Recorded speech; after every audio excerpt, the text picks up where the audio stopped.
And the majority of workers spend more than 40 hours a week on the job. Productivity has increased 400% since 1940, while benefits like leave and health care aren't guaranteed.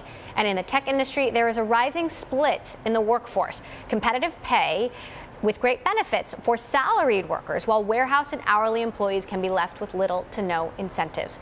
Rent the Runway CEO Jennifer Hyman wrote about this issue in a New York Times op-ed this week, saying, "Our hourly employees working in Rent the Runway's warehouse, on the customer service team, and in our retail stores had to face life events like caring for a newborn, grieving after the death of a family member, or taking care of a critically ill loved one without the same level of benefits." Jennifer Hyman, CEO of Rent the Runway, joins me now because you have done something about this and you've made a big change. Tell me how you came to this realization. Well, first, the change is we decided to equalize benefits across the company, across all functions, meaning that parental leave and sabbatical policies and paid family sick leave and bereavement are the exact same for corporate employees as they are for warehouse employees. Now, at the outset of your op-ed, you say, "I wasn't doing this and that was a mistake." I mean, why? Is it because it's always been done that way? Is it because it was cheaper? Yeah, no, it actually was. When you found a business, you really take your cues on corporate culture from already successful companies. So I just looked to what companies that I admire were doing, and they were doing incredibly generous things for their employees in corporate, and they had very standardized, more skimpy policies in their warehouse and in their customer service teams, and I just followed suit. And it really took me the consideration of now having a team of 1,200 plus people with a company that is doing extremely well, understanding that I'm in the position I'm in because of the entire team, not just my corporate team. So why is it that my pregnancy is more important than someone on my seamstress team? It's actually not. Like, a life event is as important for any person in my company. So this is going to be expensive, isn't it? And how do you account for that expense? First of all, while it might be an expensive upfront cost, I do think that it'll all come out in the wash in terms of higher retention rates, having more productive employees. The cost of bringing in and training new employees is extremely high.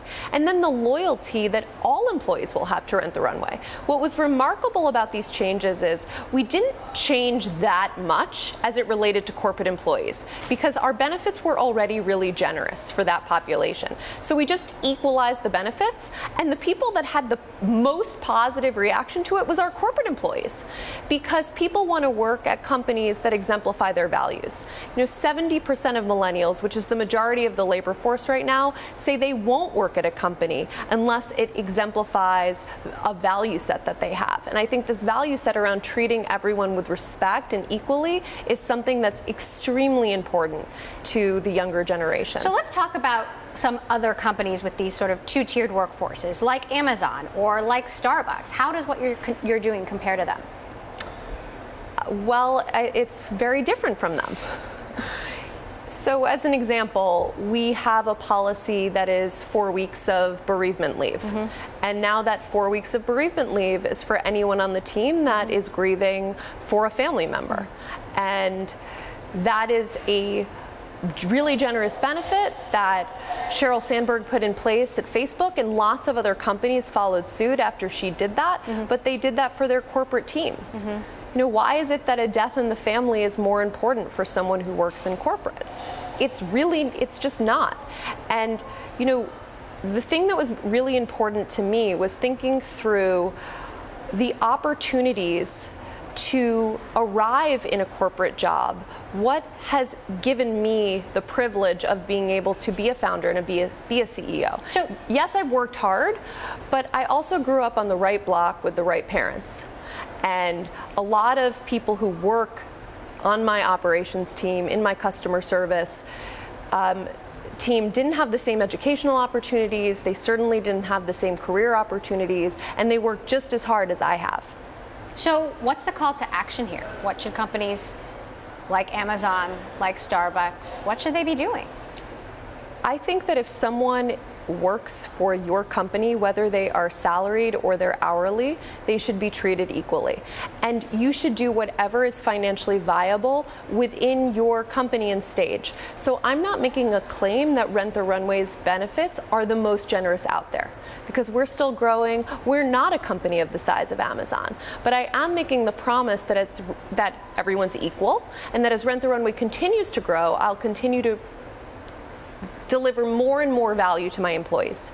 So while I have you here, you know, we've been talking a lot about diversity. We've got the Bloomberg Business of Equality Summit going on here at headquarters today. You know, we talk a lot about companies that are, you know, working really hard to change it, where the numbers are moving. Rent the Runway is a company that's been diverse almost from the very beginning, and in part, well, I don't know. You tell me why. Is it because you have a female CEO? Is it because you were able to attract more women on the executive team? You know, give me your progress report and what others can learn from it. Well, we've always been diverse, both in terms of gender, but also minority and background from the beginning of Rent the Runway. We are a team that has been 70% female from the beginning. I think that no one ever wants to be the minority. Because we started off with a diverse team, it's easier for me to be a diverse team today and to attract minorities, to attract women, because they see that those women and those minorities are leaders at every level of the company. Another problem that companies have is if you have an upper echelon of management that's all white men, but then you say you have diversity on your team, there's no one that I can look to who's like me. And therefore, why do I want to symbolize what all women think? Like, you never want to be the only woman in the room or the only person of color in the room and feel like you have to express the opinions of an entire race or an entire gender. So why is it taking so long for a company, let's say Amazon, because it's a big e-commerce company, and women drive 70 to 80% of consumer purchases? Why doesn't Amazon work well? Even more ammunition. Why doesn't a company like Amazon, why can't it change more quickly to represent its customer base? Listen, I think that it's complete BS that companies aren't 50% female, and that it is because of a lack of values. Okay, you showcase your values by nature of who you hire and who you promote and who you let go from your organization. So cultures persist because of the CEO and the decisions that the CEO makes.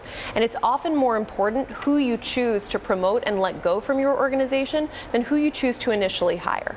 So if you're not hiring women, if you're not interviewing women, it says something about your value set. In the same way as if you are treating your corporate, more educated, whiter employees better and differently with better perks than your less educated and more diverse warehouse employees. That says something about the values that you hold dear, and I think we need to question, what are those values? Don't claim to be progressive and if you're not actually walking the walk.